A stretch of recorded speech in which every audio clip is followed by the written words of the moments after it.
Movimentos sociais na República Velha.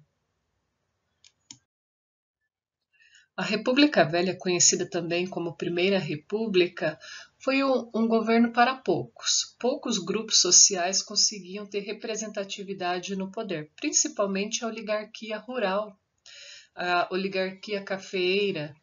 Porém, o Brasil era um país com muitos problemas sociais, econômicos, que afetavam a maioria da população. A gente tinha problemas no campo, com a exploração, né, dos trabalhadores rurais, falta de terra, posse de terra. Tínhamos também nas cidades, nas quais vinham crescendo o trabalho industrial, a falta de leis trabalhistas, jornadas extenuantes de trabalho, muita exploração, enfim. A gente vai ver que, embora fosse uma república para poucos, era uma república cheia de contestações. Aquele mito do povo brasileiro que não contesta, que aceita tudo, não valia para esse período, né, conhecido como República Velha. Então a gente vai perceber que nesse período vão ocorrer várias formas de contestações, guerras, até mesmo movimentos culturais, greves, rebeliões, inclusive nas Forças Armadas. Esse vídeo tem o objetivo de ser bem resumido. A gente vai falar de 8 movimentos diferentes ocorridos nesse período, tanto no campo como na cidade. Então, nós vamos começar pelo campo. Então, vamos iniciar com a Guerra de Canudos, que ocorreu entre 1896 e 1897, né, bem no início da República. O local foi no sertão da Bahia, na região do rio Vaza Barris, e foi uma guerra do governo federal contra uma comunidade chamada Arraial de Canudos. Vamos entender o motivo dessa guerra. Na verdade, a gente vai ver que não tinha um motivo para a guerra, né? Mas vamos entender o pretexto que o governo usou para matar cerca de 25 mil moradores desse arraial. Tudo começa quando um líder messiânico, lembrando que nesse período o Brasil vai ter vários líderes messiânicos, que são líderes religiosos, geralmente pregadores do cristianismo, sem um vínculo com uma determinada religião. Aqui a gente vai ter um líder conhecido por Antônio Conselheiro, que vai reunir uma população imensa numa fazenda abandonada, né, o Arraial de Canudos, na qual ele pregava o início do paraíso aqui na Terra. Como?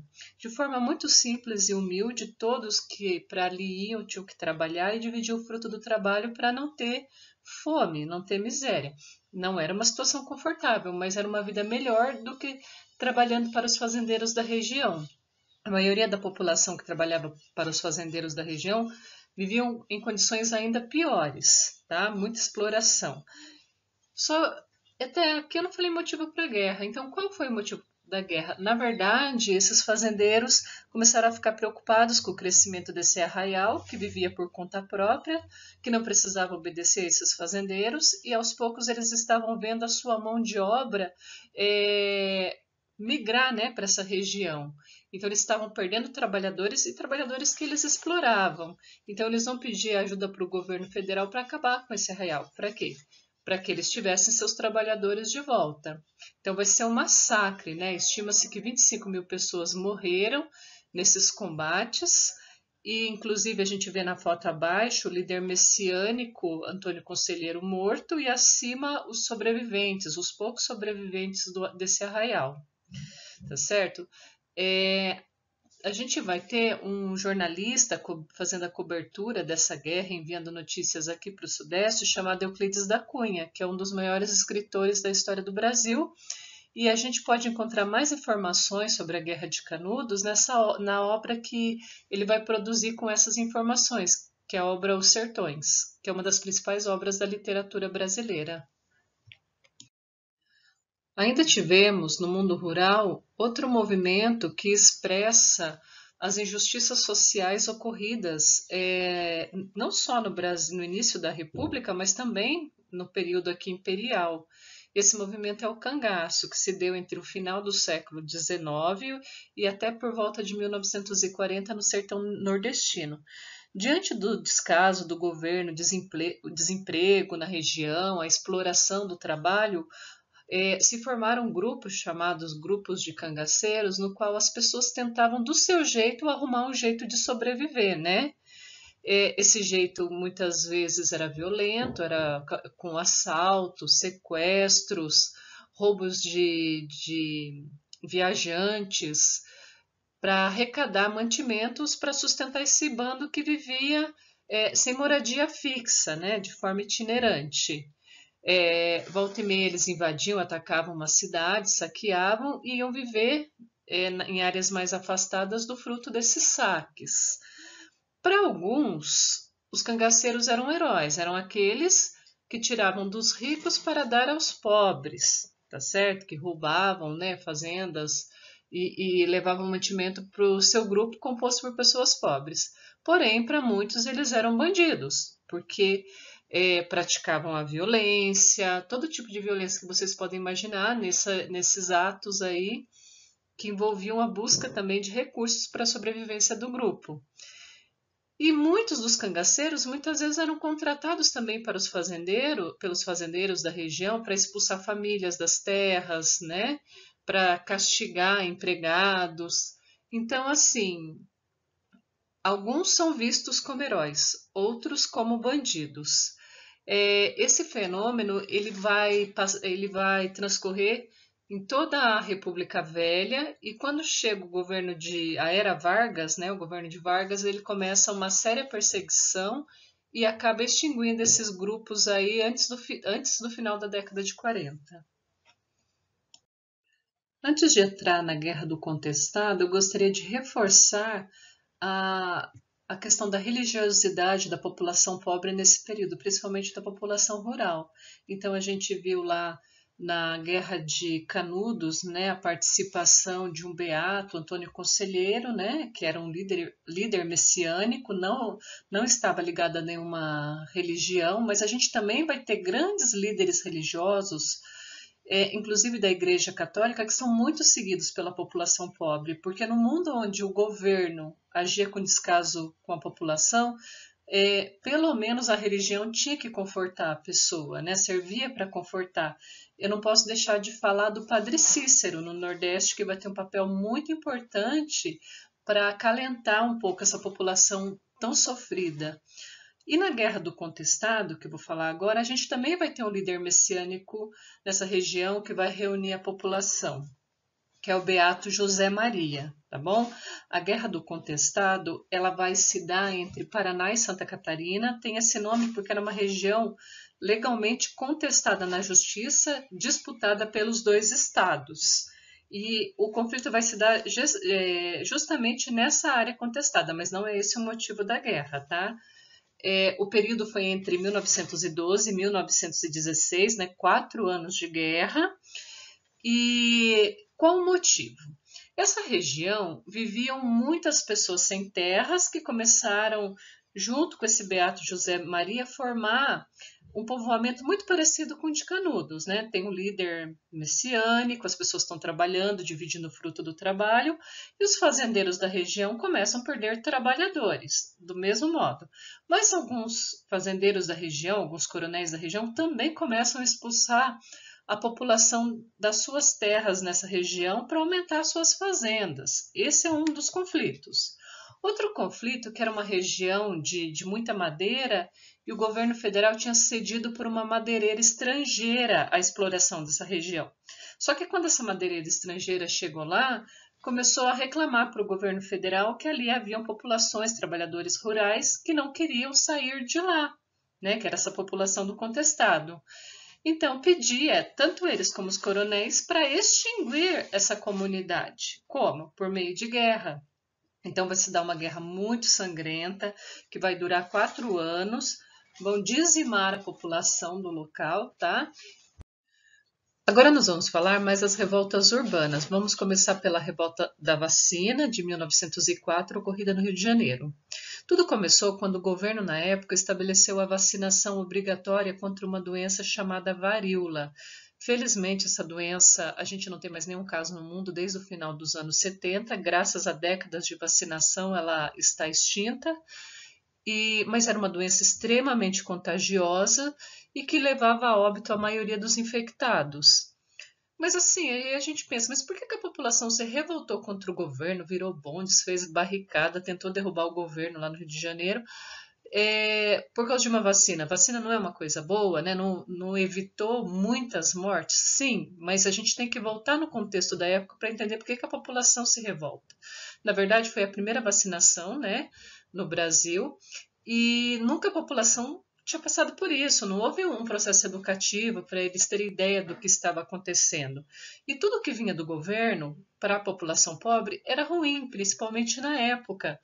Na época, o governo estava reestruturando o centro do Rio de Janeiro, que era uma cidade ainda de características coloniais, estava alargando as avenidas, e com isso vai demolir grandes casarões, que eram cortiços, que vivia a população mais pobre da cidade, e vai expulsar a população, simplesmente expulsar, para reurbanizar a cidade. Só os mais ricos vão poder viver ali, os ricos comerciantes. Então, os pobres acabam tendo que se abrigar nos morros, onde ninguém, né, com dinheiro queria viver, engrossando o que viriam a ser as favelas. Então, quando veio a vacina, a população pensava que era algo para matá-los. Não, o governo já expulsou a gente da nossa casa. Agora vem com esse negócio aí, provavelmente é para nos matar. Então a gente tem que associar um pouco assim a esse fato a revolta da população contra o governo, a ignorância também, porque não houve um processo educativo, mas também a desconfiança com o governo que nada fazia de bom para o povo, né? Quando é muito esmola, o santo desconfia. Outro movimento ocorrido no período é a Revolta da Chibata, em 1910, também no Rio de Janeiro. Essa revolta ocorre na Marinha e é também o movimento negro, tá? Principalmente o movimento negro, e vocês vão entender o porquê. 1910 fazia pouco tempo que a Lei Áurea havia sido assinada. E o que acontecia na Marinha era reflexo ainda de anos de escravidão. A alta cúpula da Marinha, né, o alto comando da Marinha, era composto por descendentes de famílias escravocratas, né? Eram pessoas ricas que assumiam esses postos, vinham dessa origem, estavam acostumados a verem em suas propriedades pessoas escravizadas. E dentro da Marinha, como comandantes, eles costumavam tratar os marinheiros, que na sua maioria eram afrodescendentes, como escravizados. Eles ofertavam péssimas condições ali de sobrevivência dentro da Marinha, alimentação ruim, como numa senzala, castigos corporais por qualquer falha, lembrando até mesmo a questão do tronco, né, lá na fazenda, e salários indignos. Então vai ocorrer um movimento, uma revolta liderada principalmente por João Cândido, que está à direita na foto, né, o marinheiro João Cândido, conhecido como Mestre dos Mares. Essa revolta vai consistir na tomada do controle de 4 navios de guerra. Os revoltados vão apontar os canhões para o Rio de Janeiro e o governo, na época, não tem opção, ele acaba considerando válida a reivindicação, né, desse movimento, melhoria na alimentação, fim dos castigos corporais, melhor condição salarial, porém ele vai ser muito severo com os líderes. Tá? Vai ter mortes, prisões, deportação. Inclusive o João Cândido ele foi preso e ele foi um dos poucos que sobreviveram a essa prisão. Tá? Mas vai passar por uma série de humilhações até se tornar um cidadão livre novamente. Mas esse movimento ele é muito importante porque ele mostra a luta dos afrodescendentes no Brasil contra esse tratamento, a luta pela igualdade que até então não tinha vindo, até hoje não veio, não é verdade? Na República Velha, as indústrias começaram a surgir e crescer pelo Brasil. Começou em São Paulo e se espalhou por outras capitais. Mas a gente não viu por parte desse governo republicano nenhum interesse em melhorar as condições de vida dos trabalhadores. Então não havia uma legislação trabalhista específica, não tinha um salário mínimo estabelecido por lei, as jornadas de trabalho eram extenuantes e sequer haviam leis como licença maternidade, seguro-desemprego, fundo de garantia, enfim, nada, nem aposentadoria, inclusive, nada que protegesse, assegurasse o trabalhador. Então, o trabalhador vai começar uma luta, né, por conta própria, em busca desses direitos, em busca também de um modo de vida mais justo. Lembrando que as ideias socialistas e anarquistas vão encontrar muitos seguidores dentro do movimento operário, vai influenciar bastante esse movimento, né? A gente fala que são movimentos anarco-sindicalistas, são movimentos que não têm ligação partidária tão forte. O sindicato ele é mais forte que os partidos para esses trabalhadores. Bem, a primeira greve geral que ocorreu no Brasil foi em 1917, começou em São Paulo, depois que os trabalhadores de uma indústria chamada Cresp, né, uma indústria de tecidos, recebeu a notícia que também teria que trabalhar no turno noturno sem aumentar o salário. Então eles vão entrar em greve, vão se manifestar e nessa manifestação o trabalhador vai ser morto. E por conta disso a greve vai se tornando geral, né, aos poucos, e vai se espalhar por outros estados, como Rio de Janeiro, Paraná, Bahia, Minas Gerais, Mato Grosso, Rio Grande do Sul e Santa Catarina. Então a greve também vai se tornar uma importante forma de luta contra aquele modelo republicano, no qual apenas uma oligarquia ligada, né, aos cafeicultores tinha acesso e via os privilégios do poder. Outro movimento ocorrido no período foram os levantes tenentistas, organizados pela jovem oficialidade do Exército. Eles não tinham ligação com nenhuma outra classe social, mas também queriam se manifestar em relação à insatisfação com aquele governo, né, com o governo republicano. Eles não tinham um projeto claro, mas defendiam a moralização da política, a introdução do voto secreto como forma de acabar com a corrupção eleitoral e o fortalecimento do poder central. O início desse movimento foi em 5 de julho de 1922, no Rio de Janeiro, quando os jovens oficiais do Exército marcharam próximo ao Forte de Copacabana.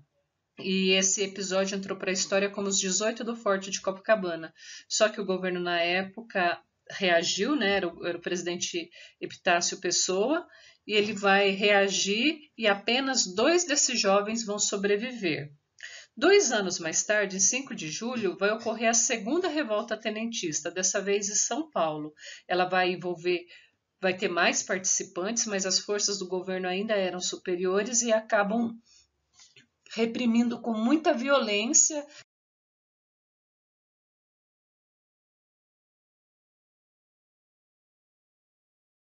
Em 27 de julho, as tropas tenentistas que ainda estavam em São Paulo vão rumo ao sul do Brasil, tá? E lá no sul do Brasil vão encontrar um outro líder também, né, dos tenentes, que é o Luiz Carlos Prestes, que mais tarde vem inaugurar a lendária Coluna Prestes, que vamos estudar mais à frente.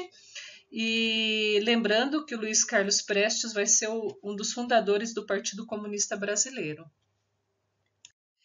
Por fim, vamos falar da Semana de Arte Moderna, que ocorreu em fevereiro de 1922 e foi idealizada pelo pintor Di Cavalcanti. Vai ser um movimento no qual vão se reunir vários artistas para mostrar seus trabalhos de diferentes áreas, com o objetivo de mostrar as novas tendências artísticas que já vigoravam na Europa. O Brasil não era mais o mesmo, agora o Brasil era republicano. A gente viu vários movimentos, várias lutas, cada parcela da população contribuindo para a melhoria do Brasil. A sua luta era uma forma de buscar a melhoria do Brasil. Então, nas artes, isso também vai acontecer. Era um período repleto de agitações e os intelectuais brasileiros se viram em um momento que também precisavam abandonar os valores estéticos antigos, ainda muito apreciados no nosso país, e dar lugar a um novo estilo completamente contrário, e do qual não se sabia ao certo o rumo que ia ser seguido, mas eles também buscavam, mesmo seguindo alguns estilos europeus, também ter detalhes extremamente brasileiros, porque a gente tinha uma cultura que só valorizava o que era da Europa, mas eles também queriam incorporar valores nacionais, tá? Símbolos nacionais nessa nova arte. A gente também vai ter nomes nessa semana como os dos escritores Oswald de Andrade, Guilherme de Almeida, Manuel Bandeira. Na pintura a gente tem Anita Malfatti, a gente tem Tarsila do Amaral. Enfim, as artes também estão demonstrando que o Brasil está vivendo novos tempos, que precisava também se renovar.